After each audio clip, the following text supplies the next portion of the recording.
When I was growing up as a young boy in the province, I was actually very shy. I wasn't the kind of person who would make many friends, and the friends I did have saw me more as a confidant during one-on-one sessions than as someone who would lead them as a group. I never imagined myself to be the leader type. There were others in our school who were more popular and could draw a crowd, and there were others who exerted influence on everybody else and can make others do as they say. I could do none of that. I would much rather keep to myself most of the time. So when I became an adult, it came to me as a bit of surprise that I could actually take the role of a leader in certain situations. They happen most often than not if there's a crisis. Somehow my temperament made it natural for me to remain cool, while everybody else would freak out during times of chaos or major problems. I would be reluctant to take that role, but I would be forced by circumstances to step up and lead. Every group needs a leader.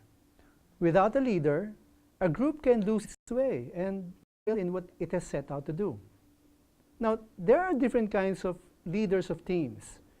There's a strong A-type people who take command and like to be in firm control of everything. And then there are the democratic facilitator types who do not control but help facilitate decision making. And then there are the dominant, manipulative leaders who influence people to accomplish personal agendas. What I've observed is that while strong leaders are needed during crisis, people who are led do not want to be lorded over by powerful leaders during normal times. No one wants to be forced to or constrained to do things they're not willing to do.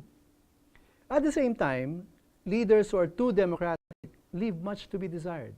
They tend to be slow to get things done. For some leaders, it may actually be a sign of fear of taking responsibility for decisions that need to be done. In most situations, I believe what people really need are shepherds, people who take care of the flock and draw them to places and situations where their well-being will be protected, their needs are filled. These are people who help bring out the best in everyone in the group. At the same time, shepherds exert authority over the flock when necessary and not allow them to go their own way. They are servants of the group. This is the kind of leader Jesus called his followers to be. Jesus once said to his disciples, "You know that the rulers of the Gentiles lord it over them, and their great ones exercise authority over them. It shall not be so among you. But whoever would be great among you must be your servant, and whoever would be first among you must be your slave. Even as the Son of Man came not to be served, but to serve, and to give his life as a ransom for many." When called upon to lead, you need to step up and take authority.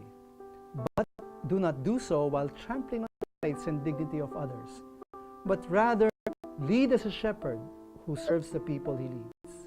You see, in the task of leading people, faith matters too.